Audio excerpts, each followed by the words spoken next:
Welcome to the Track Our Money Show. My name's Tom, and in this video, I'll be going over my household finances for the month of March. I will show you everything from how much money we made to how much money we spent. After that, we'll dive into our savings and investment accounts and see how much we put into those and see where they'll stand at the end of the month. As you know, the market took a huge dip in March, so stick around to the end of the video and we'll see how much that impacted our investments. With that said, let's jump into March's finances. We brought home paychecks in the amount of $1,268, $2,058, $1,289, and $1,958. Those are our normal paychecks without much overtime. We also cashed last year's tax refund that we had sitting around, and that was $91.58. We also cashed in some credit card cashback rewards, so I'm going to include that as income as well. And that amount was $94.39. Now let's move on to our expenses. For rent, we paid $1,372. This is for our one-bedroom apartment. This amount includes trash, water, gas, and apartment fees. Also, this is a month-to-month rate, so we're paying a little bit of a premium, but we plan to buy a house this summer, so hopefully that'll help us in the end so we don't have to break our lease. For groceries, we spent $554.61. With the lockdown and working from home in March, we ate at home a lot more. Also, with people panicking, it was hard to find groceries in general. There were lines longer than you would see at Thanksgiving, and people were just buying anything they could get their hands on. So, as you can see, we spent $241 more than we did last month. For electricity, we spent $92.72. Our flat rate plan is about the same as if we were on a plan that charged us by usage, but we like the predictability of our plan, so it's always $92.72. For internet, we spent $79.54. This is also always the same, but in our current location, there's only 2 providers, so we don't have much competition, but thankfully this amount's not too bad for the service we get. For our cell phone, we spent $134. This is for 2 cell phones with unlimited data. Also need to figure out how to get our mobile provider to pay for Netflix, since I heard that they'll do that. We put away our usual $150 towards insurance, since we pay every 6 months. When we get down to our miscellaneous items, you'll see a payment of $709 for a 6-month period that hit our credit card. Next month you'll see that we moved some money over to help cover the $709 payment, but since we just started this insurance savings account, it'll only be $300. For gas, we only spent $18. As I said last month, we began working from home at the end of February, so our driving has been pretty much only to the grocery store. For our car payment, we paid $388.89. We have about 15 months left on this loan and the rate is at 2.24%, so we're not in a rush to pay it off. For our student loans, all the loans together come to about $200 total, but we like to pay a little extra, so we paid $250 in March. For the miscellaneous items, I'm going to open up a spreadsheet that's from our credit cards website, and it's just an export of all of our credit card transactions. Alright, I'm going to put together a quick summary file to make this a little bit easier to read. With the pandemic going on, we've been pretty much shut down and had to stay home.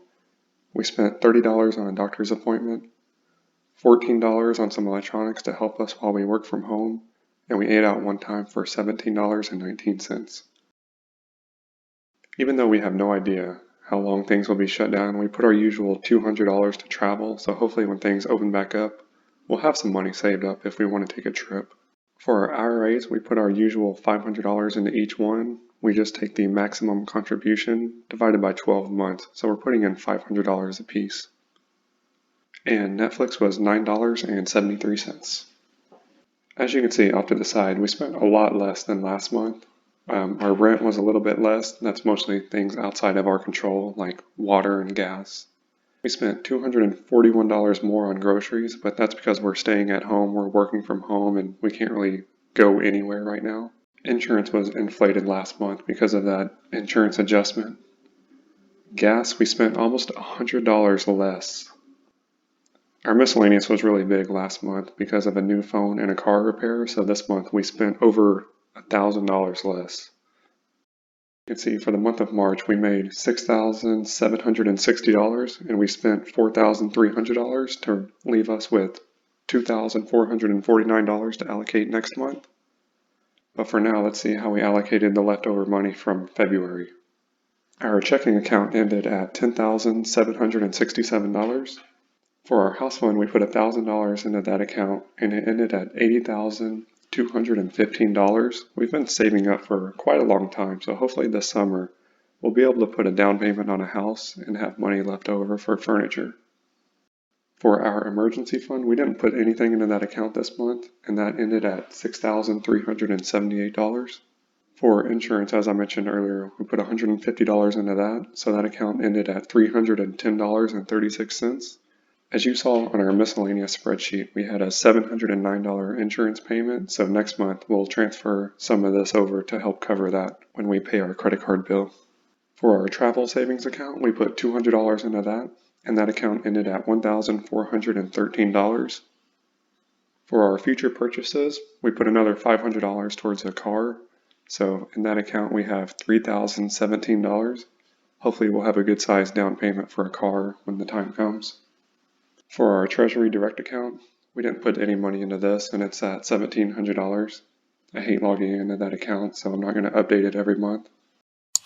With that said, let's jump into our investment accounts. For our first 401k, we contributed $638 and the employer contributed $319, and that 401k ended at $48,010. For our second 401k account, we contributed $720 and the employer contributed $180, and that account stands at $9,091. As I mentioned earlier, we put $500 into each of our IRAs, and as you can see, the first one ended at $28,206 and the second one ended at $25,359. For our HSA, we put away $215.38 into that, and that account ended at $8,715.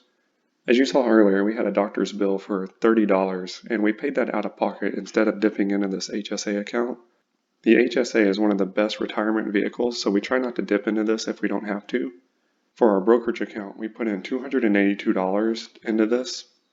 $47 was from the Lending Club account for the money we've been moving over. Some of it was the credit card cashback rewards that we put into this, and then some of it was our money left over from last month. So our brokerage account ends at $18,690. As I said, we took money out of our Lending Club account, so we took $47 out of that, and that account ends at $350. As you can see, compared to last month, we lost a lot of money in our investment accounts. That's because the market took a huge dip in March. Now let's move on to our debt. We paid our car payment of $388, and that loan is outstanding at $5,318. We paid $250 towards our student loans, and those loans altogether are standing at $3,759. As you can see, it was a rough month in the stock market. Our investments lost over $15,000, and it made our net worth drop $12,000. While it hurts to see large losses like this, you gotta think of the bigger picture, and remember, we won't need this money for many years, and by that time this will just be a small dip. We will continue to keep putting money into our investment accounts, and hopefully things will get better going forward. I track our money every month, so if you enjoy content like this, please give this video a like and consider subscribing so you can catch the next month's video and join me in this journey. I'll see you in the next video. Thank you.